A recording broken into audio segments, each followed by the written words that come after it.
Imagine trying to escape from civil unrest and running and with your parents with literally just a backpack on your back, trying to get to a safer place. I would dare to say that going to school is probably one of the last things on your mind, which is horrible, which is very sad. Here we are used to, oh, got to graduate, got to do this. So think about that as well. There's also the issue of gender, which we get on. In some of the homelands of our newcomers, girls are not allowed to go to school. We know this. They're not allowed to go to school. It's just, the idea is so crazy to me, and it hurts so badly. And obviously this can cause, potential issues here when the children enroll in school. Because here, I mean, if you're of school age, if you're not attending school, you're truant. You're truant. And Barbara and I have, we've seen many cases of kids who have missed a lot of school, but if you have a kid at home and they're not in school and they're of school age, you're considered truant, and that is against the law. Is that correct? Yes. Okay, that's against the law. So, since many of our newcomers will be soon arriving from Afghanistan, I'd like you to consider the following questions. Why might Afghanis, and that is the Afghan word, so I'm going to be culturally appropriate, and I'm going to call them, instead of Afghans, I'm going to say Afghanis. Why might Afghanis come to Milwaukee? Discussion, anybody? Thoughts? Why might Afghanis come to Milwaukee? Now, I don't know if you know this, but the largest settlement of, I use the word settlement loosely, the largest community of Afghani refugees in the United States is in San Francisco, much as the largest community of Somalis is in Minnesota, in St. Paul. Actually, it's in Minneapolis.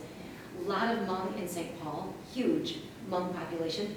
Chaldeans from Iraq are in my hometown of Detroit.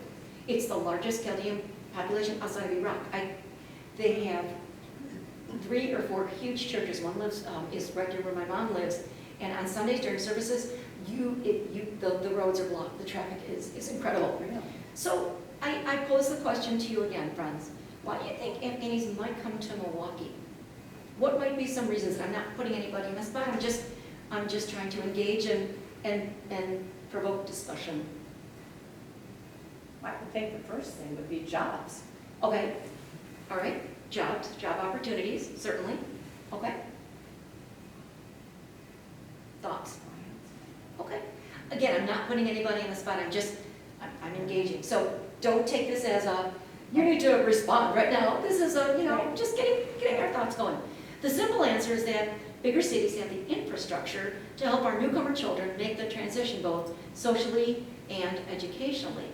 If you're going to go to a small, I'm trying to think of a small, where's Dave from? Wayawega? Wayawega. I mean, a smaller, maybe a rural, very suburban, rural area.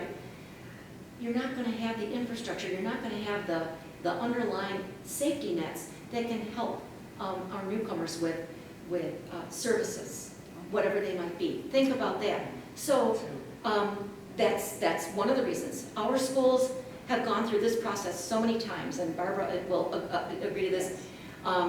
We had waves in I would say the early 80s of people coming from Iran, and then we had the Soviet Jews, and then we had Pakistanis coming, and then we had Indians coming, and that was more of an opportunity for the tech setup. And then we had the Somalis and the Rohingya from Myanmar, formerly Burma, and now we have the Afghanis whom we're welcoming. So it's just waves and waves of people. And go back 100 years, everybody. We had Irish. We had Soviet Jews. We had Polish people coming, settling in Chicago. I mean, there's areas in Chicago where people still only speak Polish, right? Who am I forgetting? I said Irish, Polish. Even the German immigrants. German immigrants, yes. That's going back a little further, yes. Right. I would say yes. I would probably say in the mid-1800s we had the German immigrants who, without them, Milwaukee wouldn't be what it is today. Right. So we have a lot of gratitude and thanks and appreciation for our earliest newcomers, right? So in the past years, I and Barbara, we've all had our experiences. We have taught the children of Soviet Jews and their families who were fleeing religious persecution in the former Soviet Union, if you will. We have taught Persian children and their families fleeing from a brutal regime in Iran, and even children of families who had had a family member who might have been maimed from stepping on a landmine in Bosnia. I don't know if you remember that girl, but this was in the mid-90s, when the Sarajevo, when everything was happening in the former Yugoslavia. Yes. I will forever see the sadness and the haunting look in this little girl's name was Saida. Beautiful little girl with big eyes, big blue eyes, so sad, and this haunted look. And I guarantee you that both she and her parents were suffering from PTSD, which we often see in some of our refugee children. So we have to address that as well. Okay, you know, when you say to these children, okay, everybody sit down and open up to page 3 because now we're going to be doing, you know, measuring, units of measuring and math.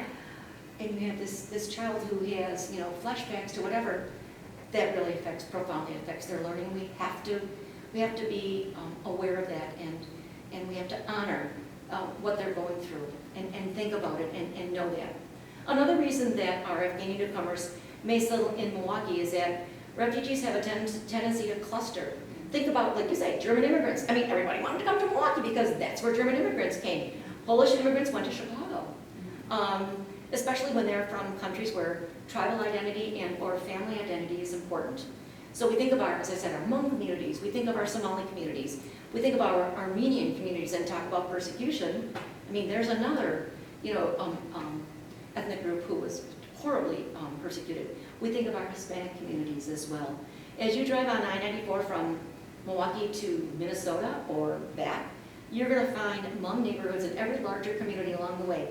Wausau, Stevens Point, Eau Claire, La Crosse. So you might be thinking that the climate here in Wisconsin is inhospitable to our newcomers from Southeast Asia, and indeed I wondered that myself, especially Somalia, being, you know, the desert biome, if you will. However, most of our Hmong people come from villages in the mountains where cold weather is common. And also in Afghanistan, they have winters. They have, you know, mountains with snow. So winter's not going to be such a, it's not going to be such a big deal. That's right, that's right. The majority of our newcomers from Afghanistan will be coming from larger urban centers. Think of the capital city of Kabul, which has, I think, over 4.5 million people. So thus the Afghanis, in answering my own question, why will they come to Milwaukee, they're not as likely to feel at home as quickly in a smaller community. So that's one reason. Plus, as I said before, the infrastructure and access to education. Milwaukee Public Schools are gearing up for an arrival of an unknown number of Afghan kids. They have to be processed. I know that there's a way that I think it's called vetting them at the forts, establishing their security, and I don't know the whole process.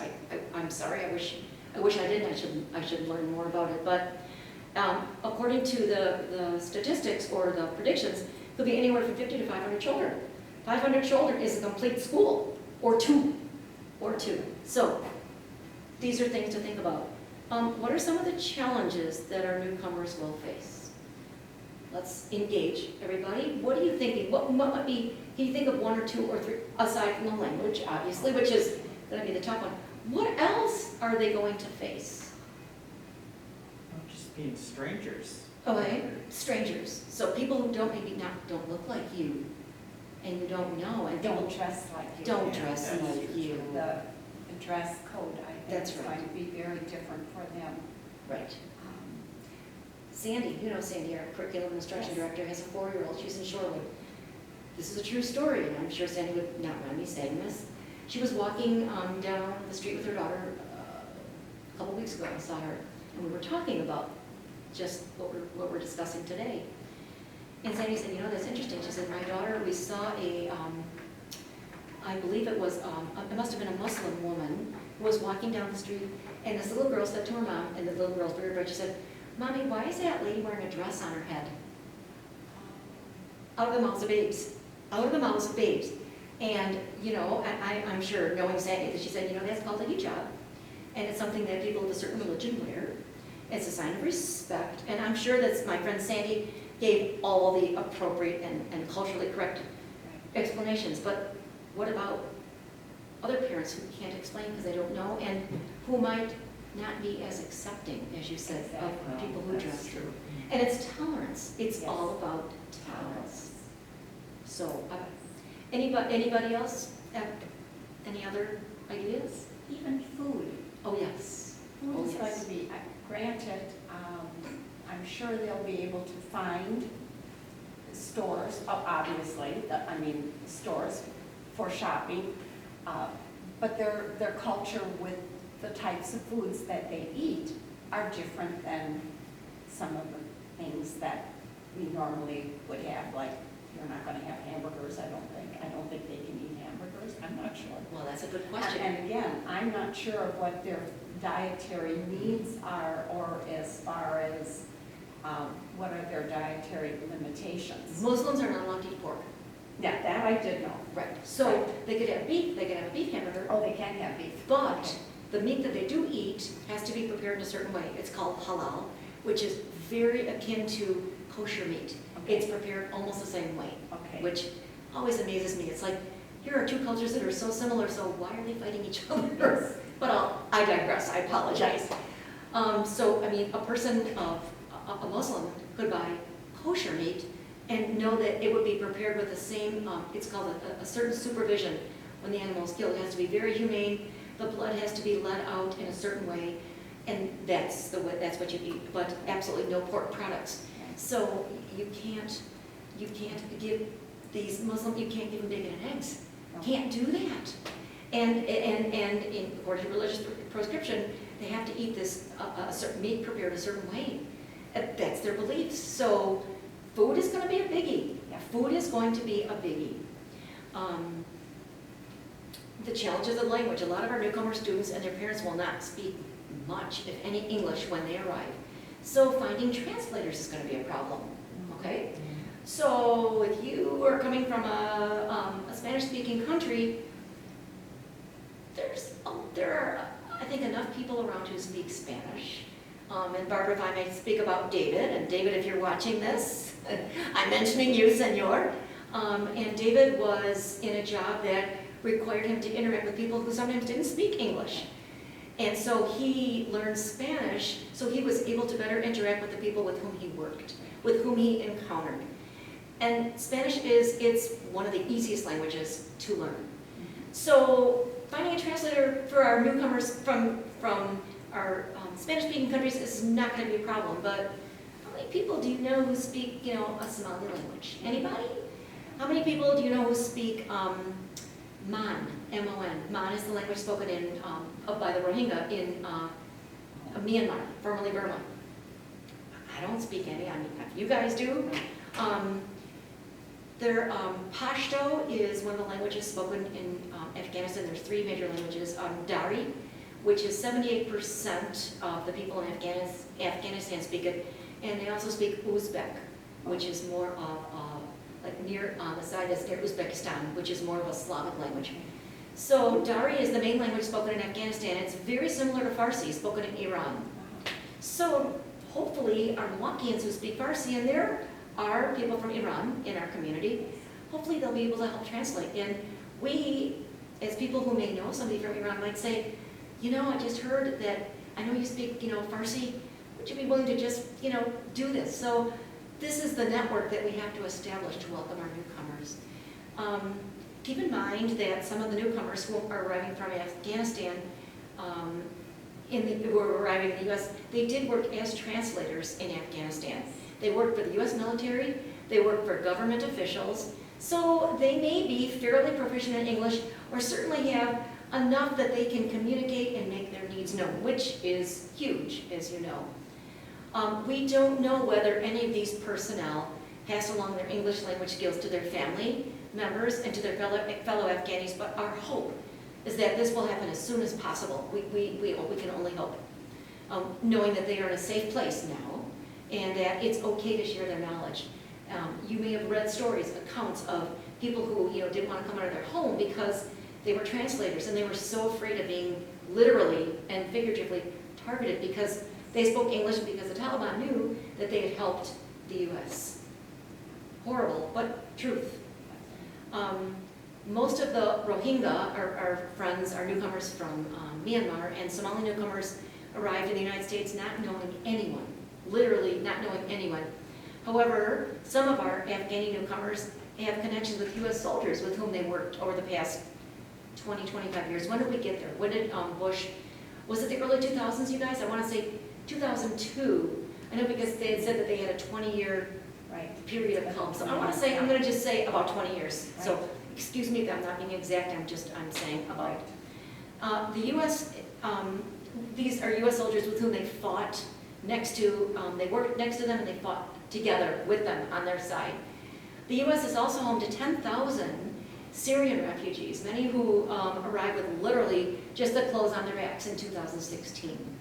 They found joy in finally having a safe place to live, and Syria is still a place where nobody wants to stay, everybody wants to leave. And the surrounding countries, think about it, Turkey and Greece and Germany have all been doing what we're doing now. They've been welcoming for Yes. who knows how long. They found joy and finally finding a safe place to live. Now, San Diego accepted more Syrian refugees than any other city in the U.S. I love this stuff. I love it. This is so interesting to me.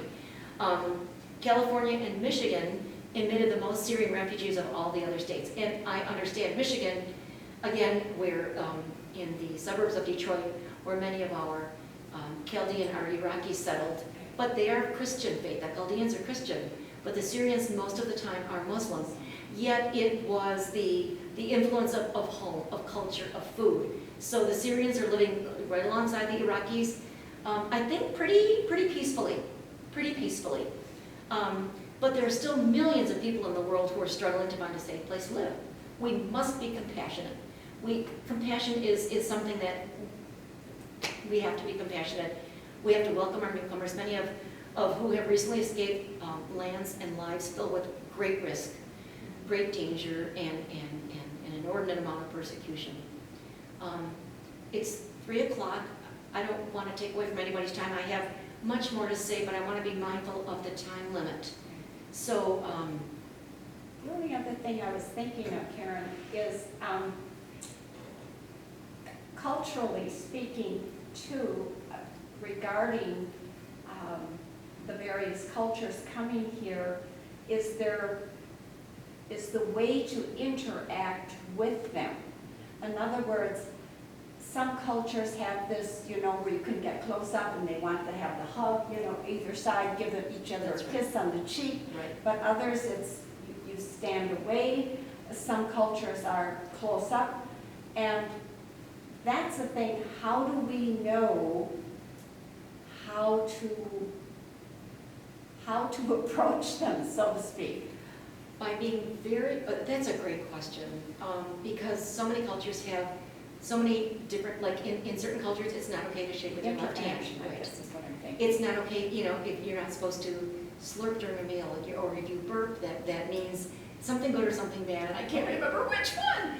So your question is one of it's pretty intense, because you don't want to do something that's not okay. Yes. What I always do, and maybe it's just me, but nothing ventured, nothing gained is a motto that I live by. I always ask, I always will say, in America, here's what we do. We shake hands. Is it okay if I shake your hand? And if they say, nope, I'm not, if I say, I understand, fine, then just know that I'm greeting you and I'll do this.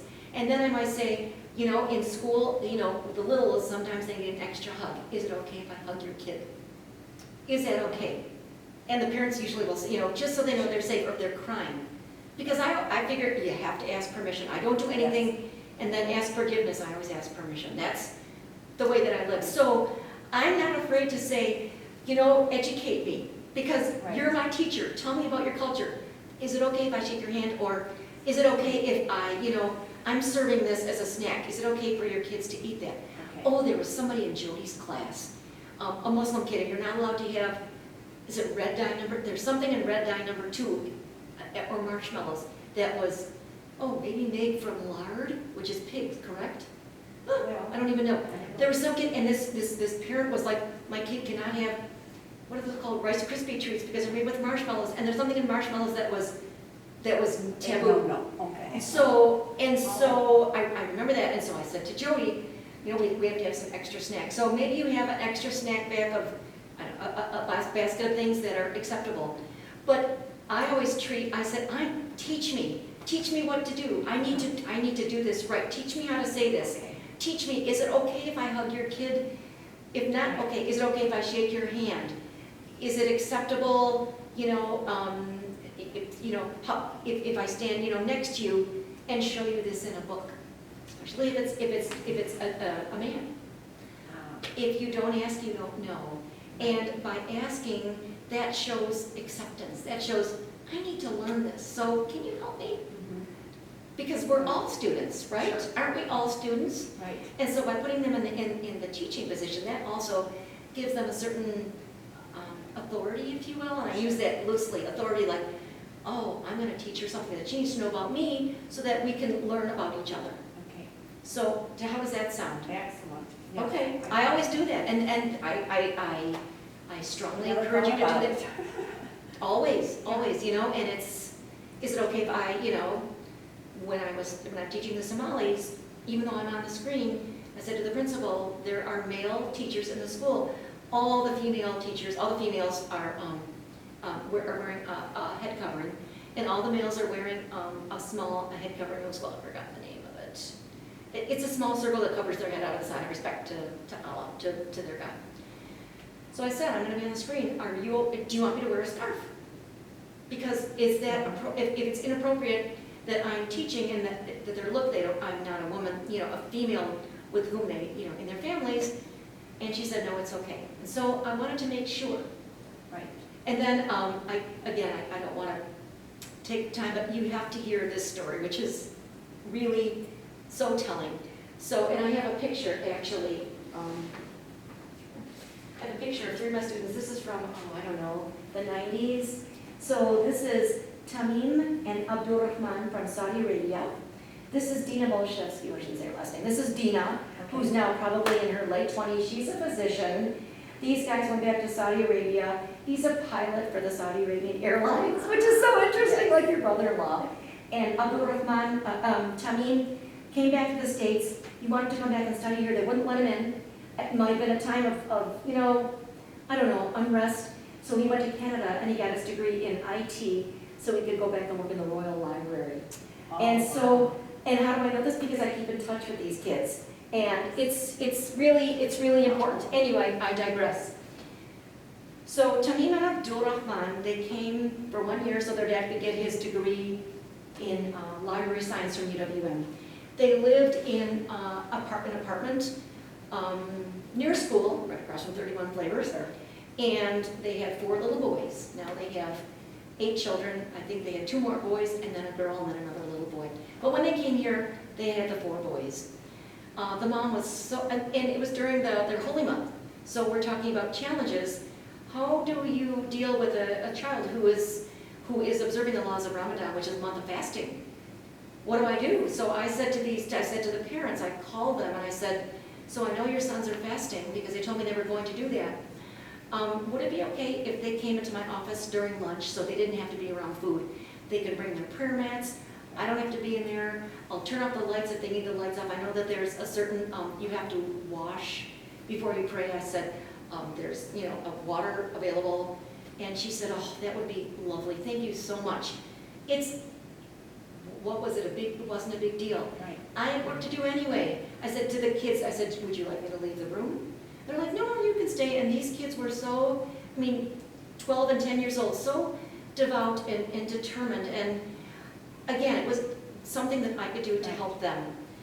And they didn't have to be near food, and because they felt that was not blasphemous, what's the word? That it was against their religious beliefs, not a problem. The mom was so grateful. The next week, she went to a Casablanca, which is a place that sells Middle Eastern food with a religiously certified meat. She brought, oh my God, it was so good, chicken kebabs. Like a chicken kebab wrapped in like a pita bread, and all individually wrapped. And she brought, I think it was for the whole grade, or both of the kids' grades. So the mom came to school, and I never met her in person. She had a hijab and she had on a burqa. Okay. So she was totally covered, except for her eyes. She wore an eye, I think it's called niqab, so she could see. So, she hugged me, obviously female to female. She hugged me, she said, thank you, for helping my boys. And the dad was so proud, the kids were we're getting to speak in English. And then she said to me, we'd love to have you at our house. I would like to make a special dinner for you. It's like, oh, you're cooking Middle Eastern food, I'm there, or I'm there. So we set it up, and the dad had come, he said, would you come to our place and you'll have dinner? And I went by myself. I went for dinner, and I knocked on their apartment. It was 312, and the door opens, and there's this beautiful woman with, long hair, and I said, oh, I'm in the wrong place. I'm so sorry. I'm looking for Mrs. Whatever, Wahabi. I'm looking for Mrs. Wahabi. And she goes, I am Mrs. Wahabi. And I'm like, oh. So she said, I didn't recognize you. She said, well, she said, you are a woman, so I can take off my hijab and my burqa because it's just you, and in front of my family, the men, I can take it off. So, I'd never seen her before, so I thought I was in the wrong apartment. So these are a type of a challenge. Yes. Now it's funny. Then it was, I thought, oh, I made a mistake. Oh, and one more piece just to finish that up. And this to me is fascinating. So flash forward 20 years later, 3 years ago, that kid, Tamim, her then 12-year-old, we've been emailing, and he said, I'm coming to the States for a visit, and I would love to show my wife and my 2 girls the school where I learned English. And I said, oh yeah, that would be terrific. And then I was still working, and I had a key fob to the school, met them in the parking lot, and there's his wife, and she's wearing a very tightly fitted head covering that went under her chin, so you could not see any hair, but you could see her beautiful face. And then his girls were 7 and 9, adorable. And then Tamim, and then I didn't know what to do because, when he was 12 years old, that was different. So I went towards him like, what do I do? And his wife said, you were a teacher, you're like his grandmother, it's okay if you hug him. So I hugged him, this 35-year-old, 36-year-old man, and, she, like you say, do you ask first? Because I wasn't going to do that without, I didn't want to break any, rules. Any rules. Anyway, so they came in, and he showed the room where he learned English and the gym, and it was lovely. I can't even tell you. Then we went back outside, and I said, and he called his mother in Saudi Arabia, FaceTimed her. It was the middle of the night, and he said, here's Mrs. Arvin. It was lovely. So I said to me, as I said before, nothing mentored, nothing gained. So I said, may I ask you a question? His wife was pretty fluent. She said, yes. And I said, so your mother-in-law, when she was here, she was wearing a burqa. We could never see her face, and here you are outside, and I can see your face. And tell me, is it what's different? Why are you? Tell me why. She said, because when I wore the burqa here, I drew so much attention, and people were saying things to me and threatening that she said, can you imagine that? So she said, her husband and I, she said, we decided it would be more acceptable to show my face instead of drawing more attention to myself, which is, you don't want to do that. You wear the burqa so you're invisible. But by wearing it here, she became way too visible. Isn't that interesting how it switched? Yes. So she just wore the head covering, and it was new to her because she was Right. Everybody was seeing her, but she felt for her own safety, and I understood that. So Interesting. yeah, it's interesting. I have a lot more to share, but again, I want to be mindful of your time, and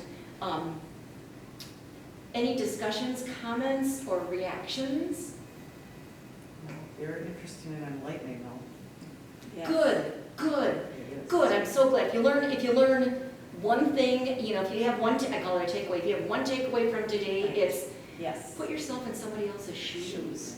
And you think about that and how you want to be treated. Yes. And the other takeaway is, if you don't know, ask. Yes. Because That's big. if you don't know, ask. Because nothing is, and if they're not comfortable saying, you can tell someone, and I would say, I'm really sorry, I didn't mean to ask a personal question. Right. I just wanted to know so that I know how to, treat other people coming. So, and then when you say it that way, you're only passing it, what was it called, paying it forward. You're only trying to, embrace our community. So Right. if you have 2 takeaways from today, I hope that those will help and that we can Yes. spread it through the community. And thank you, everybody, for coming. Thank you for listening. I hope that you at home were enlightened as well. And if you have any questions, you can contact the library and Lynn Lynn, right? Lynn, is it Ratzman? That's fine. Lynn Ratzman knows how to contact me, so any further questions, please let me know, and I hope you enjoyed this. I hope you learned something, it enlightened you, and I also hope that it makes you think a little bit, that it really, causes you to, oh boy, I never even considered that, because that's how we learn, that's how we become more tolerant, by thinking about others. So, thank you again, and I appreciate everybody. Okay. Thank you. Thank you. Right.